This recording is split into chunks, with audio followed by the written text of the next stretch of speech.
there are three main parts. It helps to finance the sale of businesses to employees through education and outreach. It directs the SBA to work with small business development centers across the country. And it directs SBA to report on lending and outreach, which, what does that mean? It means getting data about who is lending to worker cooperatives and employee-owned businesses at large, and being able to understand that data so that we can advocate better at federal, state, and municipal levels.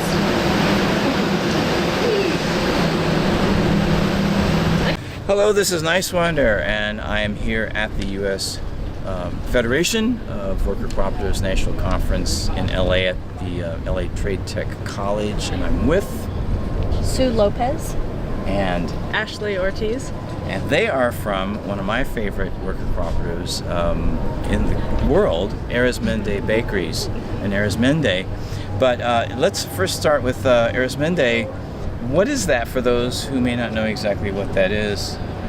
Arizmendi is the shortened version of a priest from Spain, post-Civil War, post-Spanish Civil War, Father Jose Arizmendi Arrieta. So we shortened it for ease of saying and for marketing value. Yeah. And so we he had started the Mondragon Collectives to do job creation and business growth in the Basque region of Spain after the Spanish Civil War. He helped jumpstart the largest network of cooperatives in the world, and you could still look them up. And it was an homage to him to name the bakeries Arizmendi. We would not have started without the help of the Cheese Board Collective in Berkeley, who's been around for 51 years. Oh, wow. And we went to the Cheese Board in the mid-90s and said, you're doing a great job. Would you be interested in helping support other bakeries grow here as cooperatives, worker-owned cooperatives? And the Cheese Boards do what folks technically do not do in the United States, which is they put up the money, they shared the recipes, and they trained our workers for our first bakery. So they're like a consumer co-op? They are not. They are worker-owned co-op, and they've been around for 51 years. They started with a sole proprietorship, and a few years later, the owners sold it to their workers, to the small group of workers, and they've grown to be an extremely successful bakery and pizza collective business in the Berkeley neighborhood. So without that gift, we would have not started the Arizmendi network. So we're part of a family. We have the Cheese Board and 5 Arizmendi bakeries, and now we're branching on to some businesses that Ashley can talk about. Oh, wow. What are the businesses you're branching out into? Yeah, we have a new sector, so we're now up to 9 cooperatives within our association. Wow. One of which is what we call the Development and Support Cooperative, which Sue and I do some work for, helping support all of the businesses. And then the next 2 newest ones are in a construction sector, so we've branched out to a completely different field and have a small construction cooperative doing general contracting work in the Bay Area, and also a landscape design build cooperative called Root Volume. Everybody else is called, it's Arizmendi Construction, the Arizmendi Bakeries, the Cheese Board, and Root Volume. That's our family. That's fantastic. Yeah. Has this been some of this fairly recent, or? Yeah, the newest 2 cooperatives started in the last about 2 years. Oh, wow. Yeah, but the first Arizmendi Bakery started 21 years ago. Wow, I didn't realize it was that long ago. Yeah. And check out the movie Shift Change if you want to learn and see more about Arizmendi in action. Are you in that film? No. Oh, you're not? No, but close. But No. friends of ours at the Valencia shop in San Francisco. Mm-hmm. Yeah, we have 2 shops in San Francisco. So let's see, how many shops do you have now? I know there's one in Oakland and 2 in San Francisco. There's the Cheese Board. The first Arizmendi was Lakeshore in Oakland. Mm-hmm. The second one is 9th Avenue in San Francisco and the Avenues. The third one's Emeryville on 43rd. And the fourth one was San Rafael on 4th Street, downtown San Rafael in Marin. And the 5th Arizmendi was Valencia shop on Valencia in San Francisco by 24th. That's fantastic. So you also have the construction group and the business development group. Mm-hmm. Wow, what's going to be next? The 3 cooperatives, the construction co-ops and the support cooperative are all based in the East Bay in Oakland. That's fantastic. Did you get that? I mean, this is a very successful cooperative organization of collaborations and just a family. right? You Yep. call it a family. It's a family. I call it a family. Absolutely. That's right. See, it is growing, folks, and it's democracy for we the people, and that's what we need to build towards. Thank you so much for sharing that information today. Thank you. Let's Thanks for expand the having network. us. Wow. Yes. Thanks for having us. Thank you. My pleasure. This is Niswander, and I'm here with Arizmendi Bakeries. Ashley Ortiz. And Sue Lopez. Excellent. Thank you so much. Thank Thanks you. for having me. Thank you. Hello, this is Niswander, and I'm here with. Lela Klein. And where are you from, Lela? I'm from Dayton, Ohio. And what cooperative do you represent? So we are a cooperative initiative. We're an incubator for worker co-ops in Dayton, Ohio called the Greater Dayton Union Cooperative Initiative. So what is it exactly that you do? So we are trying to create cooperative businesses in Dayton that fill community needs and also create good jobs. Dayton is a post-industrial city like so many other blue-collar Midwestern cities. We've lost a lot of industry. We've lost tens of thousands of good jobs. I know. And so we've got to figure out how do we rebuild in communities like Dayton. Yes, I grew up in Ohio, Indiana, so I saw all that happening firsthand, starting in the 1980s. So right now, what is it exactly that is your priority as you go forward with this? Yeah, right now our biggest project is a community and worker-owned grocery store in Dayton's food desert. So all of the corporate grocery stores have closed or left the core Dayton community.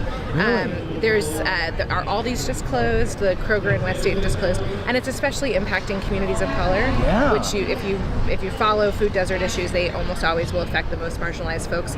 So in our area, pretty much the entire African American. The traditionally African American part of town, West Dayton, does not have a grocery store. So community came together in 2015, really organically through a community facilitated process. We did a study group for a year to figure out kind of what the best practices were, and then we actually started to build a business plan for a cooperative. We incorporated our cooperative in 2017, and right now we're in the midst of a capital campaign to raise money to actually build the store, and also a membership campaign. We have over 1,700 community members. Fantastic. And we are looking at having about 22 workers, and we're hoping to break ground by the end of this year. That's for your own building? Yeah, absolutely. Oh, fantastic. Yeah. So that's your focus right now at the moment? It's a big one, yeah. Yeah. Yeah. But you're fulfilling a need, and the grocery. I had no idea. It doesn't surprise me, being from Middle America and what's been happening there over time. Yeah. But I did not realize that there were neighborhoods that literally did not have a grocery store. No grocery store, and what that means in people's lived experiences is that they're shopping at the dollar store where there's no access to produce, or they're taking like very long bus rides to get to a Walmart on the edge of town. Kind of wealth has just been sucked out of the city and into the suburbs, and grocery stores have followed where those customers have gone. We are also doing this project in alignment with the local labor movement and the United Food and Commercial Workers. So it will be a union cooperative model. Oh, that's fantastic. So, and that's why you're here to network with the community. Yeah, absolutely. Well, thank you so much. Is there Thank anything you. else that you can add that going forward that projects for the long term that you're thinking about? We're looking at how we can assist in conversions of manufacturing businesses to employee ownership as a means of saving those jobs as those retiring owners exit, often without a traditional buyer on the market. And then we're just looking at how can we build other cooperatives that that kind of improve people's lives and fill gaps that aren't being filled by traditional market actors. And that's as a development cooperative, you can look at those issues and you can see the actual needs in the community when you develop those ideas. Well, I think the community is really good at identifying their own needs, and what we do is kind of put some framework around that and help the community kind of assess both their assets and also some of the gaps, and then look at how to leverage those assets to fill the gaps. So we play sort of a facilitation role, but really it's the community who's sort of identifying what the needs are and how best to fill them. And of course, as we know, a lot of baby boomers are going to be retiring, and they have their own sole proprietor businesses. So, and they might even have up to 100 employees. And, Sure. Why should they lose their jobs? Right, absolutely. And in Dayton, I think there are a lot of folks who are second-generation family businesses or who have built the legacy of their business, and those businesses could be lost. So we hope that they care about their employees, but even if they don't, it might be a way to preserve the legacy of a business that they spent their career building, which otherwise might end up being shuttered or wound down. if there's not another buyer on the marketplace. And it also has economic benefits for the community as well. Absolutely. Well, some of the best jobs in our community are still in manufacturing, despite the fact that we've lost all these manufacturing jobs. The sort of small-scale manufacturing is still a place where people can have a pathway to the middle class. So we want to preserve those jobs and hopefully expand opportunities for folks who are underrepresented to come into those jobs. That's fantastic. Thank you for the great work that you do, just speaking as a fellow Buckeye, or born a Buckeye. So thank you so much. Sure, thank you. And thank you, Lela Klein from Yes. the Greater Dayton Union Co-op Initiative. And I am here with Molly Madden. Madden, and you're from the Bay Area, Oakland, right? I live in Oakland. I actually grew up in Montana, which is part of why I'm so metropolitan and savvy, as I might seem. Oh, where in Montana? I grew up in Helena, so in the west, in the Rockies. Oh, the that's capital, cool. yeah. Oh, that's cool. I've flown over the Rockies, and I've been in Colorado. But Not so far. Not so far. So you are the worker owner of a cooperative, right? That's right. I am the founder of a brand new cooperative called RedHen Collective. So we're founded out of Oakland, but we're going to be based across the entire state of California. Oh, fantastic. Yeah, and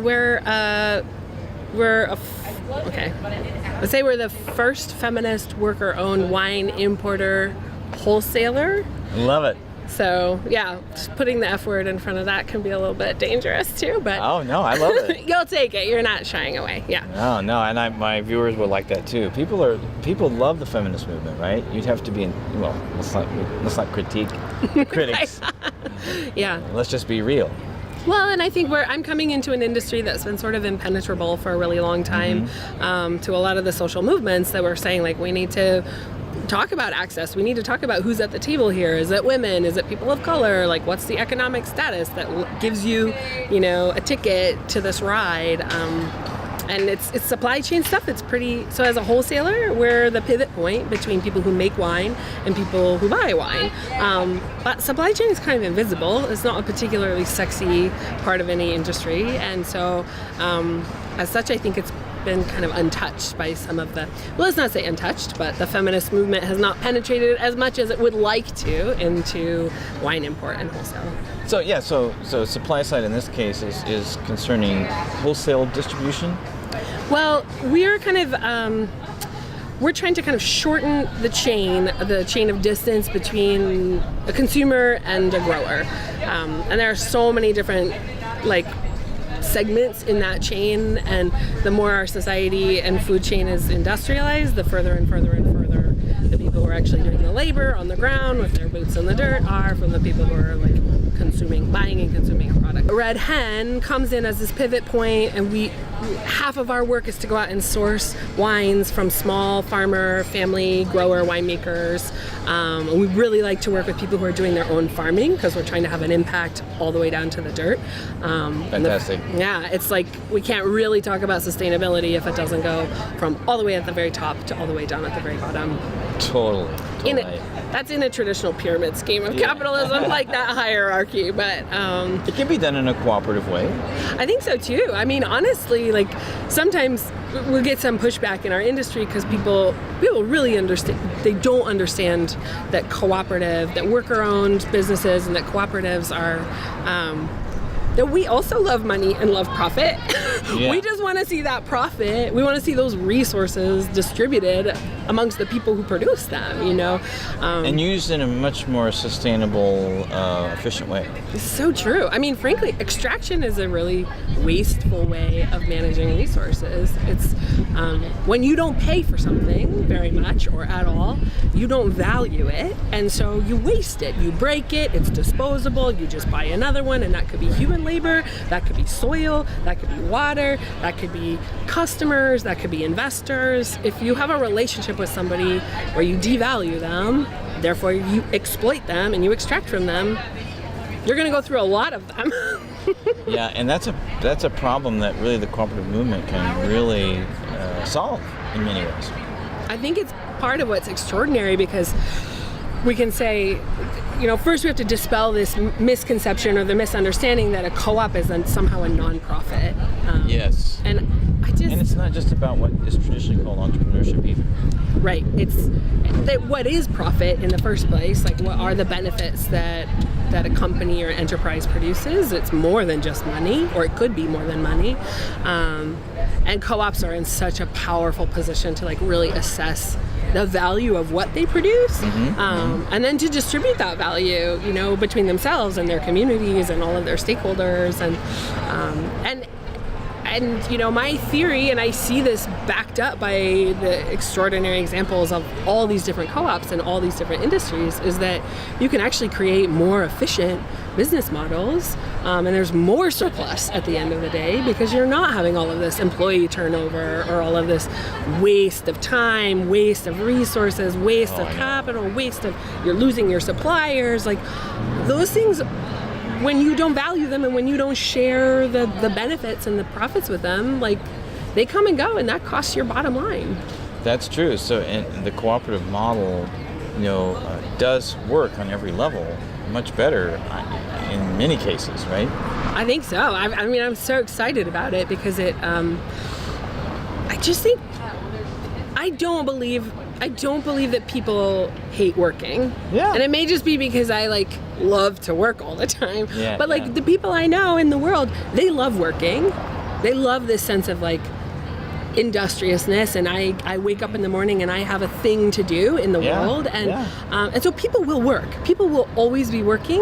Well, do you think that I like to use the word productive? I think most people like to be productive, maybe not necessarily work. It has a different connotation to it, but I know what you're saying. Yeah, I mean, I think if we have this kind of humanistic honoring of every person's desire to create things and to contribute and to like go to bed tired at the end of the day and be like, well, I'm tired for a good reason. That's right, good tired. I'm not good tired. Like that, let's just call that universal.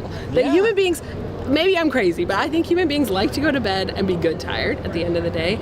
And then how do we plug that into a system of, you know, we're in capitalism, so we have to work to earn money to pay rent or whatever it is that we're doing.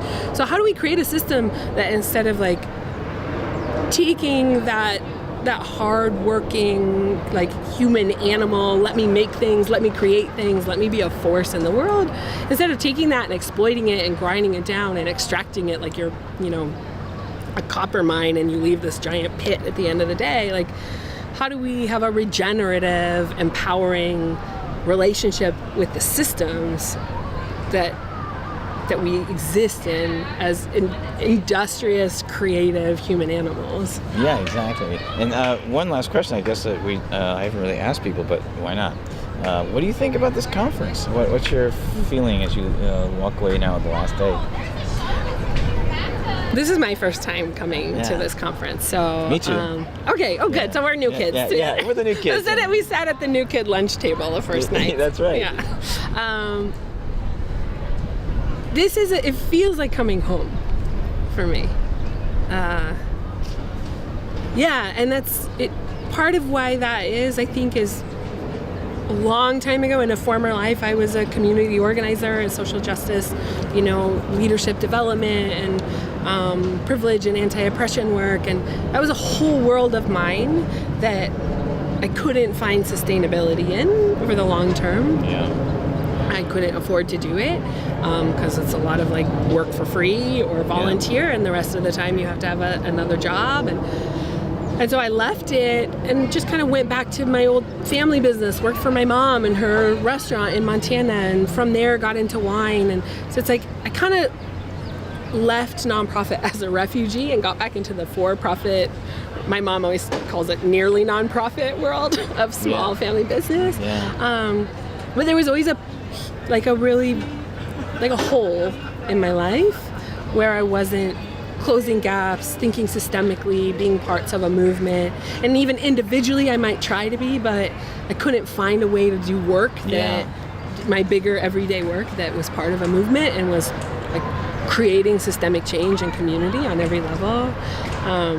And so to come to this conference and be like, oh my God, it's really happening. Like this is so complex and intersectional and like so many different voices and languages and approaches. and the framework that this is part of a movement, and that we all have internal work to do, and then we have interpersonal work to do, and we have systemic work to do, and we're all doing work, and like it's part of our businesses. We're going to get paid, we're going to make some profit, and we're going to share it with our communities and our workers, and it's coming home for me. It's this full circle where I get to really nourish all of those parts of myself, and this conference is like, I feel so nourished. It's a relationship based, so it starts with the mindset and people and the planet and the environment that we live in before everything else, before money, profits, material things, and it's a very moral thing. It takes it's more complicated in that respect, but at the end of the day, it's going to transform society. That's what I think. Yeah.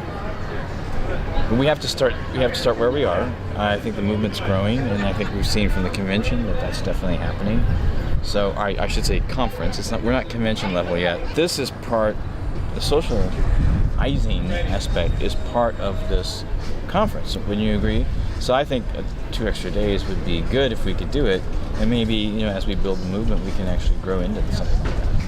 I think maybe if we could just pass some legislation that there was an extra 12 hours in every day, we could fit it into 3 days, and then we get a little extra sleep at night too. Yeah, that's true. It sounds like a good idea. But we got a lot of work to do, so thank you so much. Thank you so much, Tim. It's my pleasure. So I think we're going to run this workshop until about 4:25. Okay, give it a little extra time, and then we'll come back together in this group and talk about next steps, envisioning the future. Okay, so I'm going to pass this off to Tim, and in support with David and Armando, and we'll go from there. Thank you very much. Great, thanks everybody. So I'm Tim Palmer, I'm the research director at the Democracy at Work Institute. And that's a sort of a big role that covers a lot of topics. But I guess I would just want to start with just a brief picture of what we're looking at in worker co-ops, because I think it's in terms of how many there are, et cetera, because I think that's relevant to why we're talking about conversions now. So we have a relatively small but growing movement of worker cooperatives in the United States. One of our roles is to try to count them. We have an annual economic census. We're actually running it this year, so if you're part of a worker co-op, please fill out your census this year. It helps everybody.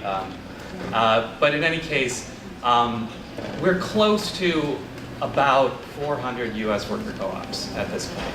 That's a rough estimate, not a specific number, and it's a very hard thing to actually count. But we've been doing our regular sort of survey every year, and we make a growth of about maybe 15 or 20 U.S. co-ops a year. 15 or 20 businesses new net, minus anyone who closes, in a given year. So that's growth, it's good, but it's also very small compared to the whole economy. It's not like a high level of growth. And I think we know that some of the reasons for that is a lot of those co-ops have been startup businesses. And we've been listening to other folks and having breakouts about why startup businesses are difficult, right? All the challenges of startup businesses. So what a lot of folks that are heavily involved in the technical side of the field have decided to focus more energy on is how do we promote more conversions of existing businesses to the form, right? And that could take a lot of different methods, but it's a strategic sort of choice that a lot of people are putting, resources behind. And so Dawi, as one player, has helped convene a group called Workers to Owners, which is a group of technical assistance providers, experts, lenders, et cetera, including the ICA group, which we'll get to in a second, who are specifically trying to facilitate these deals of selling from an existing owner to their workers. And so that's a new strategy. But the part that is really new, though, is the idea of the unionized conversion, right? When we look at the businesses that have converted already, most of them have been non-union, right? They've been non-union businesses that have turned into worker co-ops and usually remain non-union afterwards. There's only a handful of examples in the U.S. where we have a unionized business that becomes a conversion. One of them is New Era Windows, which Armando could talk to you about. And another would be the Vermont Gauge Car Wash, was one of these here in LA. And there may be one or two other examples from further back in the past, but there really aren't that many. And so sort of big question I want to leave the room with and maybe get into a little discussion about with is, what can unions do, what can other people outside of unions do to help change that, right? Is there something about the way unions do business or engage with workers or members that can be tapped into in some way to find new prospects for converting businesses? So with that, I'll leave it at that, and then I want to have Dave talk a little bit about what ICA Group does with regard to conversions and relations to unions. So thanks for having me here. My name is Dave Hammer. I'm the Executive Director of the ICA Group. We're a national not-for-profit consulting company that works, and we like to brag, the oldest national organization dedicated to the development of worker cooperatives. This is our 40th year, 2018. And so throughout that history, ICA really has worked with labor, mostly in the sort of thinking about troubled companies. So, our work really from 1980 or 1978 until the mid-90s with labor really was about like, oh, there's a paper mill that's going to close. Oh, there's the the sort of fully integrated aluminum smelter that's going to close. There's the businesses that are closing because of all these sort of external international market reasons. And those are important projects. But in the last few years, what we've really focused on is trying to work with unions in a proactive way about either building companies, converting companies, in areas that are not about saving the job for 2 years, but really about saving the job and keeping it growing. So New Era is a perfect example of that. It's like, it's a troubled company, but there was a real market for that, right? So it's like to sort of take those kind of stories and expand it out. The one thing I guess I would just say about why I think unions really need to be thinking about conversions is an issue that we don't talk about in this country a whole lot, which is the notion of the preservation of what we call middle skill jobs. So jobs that do not require an associate's degree or an associate's degree or don't require a bachelor's degree. These are the jobs that historically unions have been able to organize and turn into jobs that are sort of the gateway to middle class. It's the jobs that were the way that sort of immigrants can come into this country and become, sort of build up their livelihoods and become, build up assets and make a decent living. They're really, really critical jobs. And what's happening in the United States right now is those jobs are disappearing. So every time there's a recession, we lose middle skill jobs and we replace them with low skill jobs and high skill jobs. The labor movement in this country is really built on middle skill jobs. And as that core gets built out, or it gets hollowed out, what's really happening is the core of so many of our communities is being hollowed out, right? And so every year, thousands and thousands and thousands of companies that employ middle skill jobs, middle skill people, right? Jobs that they would be able to continue on for the next generation, to be jobs and opportunities for people who are sort of coming into that, into the sort of the middle class. If we can maintain those jobs through employee ownership, then we have a base to actually sort of build up some real power to maintain that work. So it's an issue that people don't really talk about, but when we think about, when I think about work with, with our work with unions, there's really not enough focus on those core jobs. So thinking about the trades, thinking about light manufacturing, those are the places that we really need to be thinking about how to build these relationships. And I would just add that unions are in a unique position to know when companies are going to face, when an owner is looking to retire or when a business is facing trouble.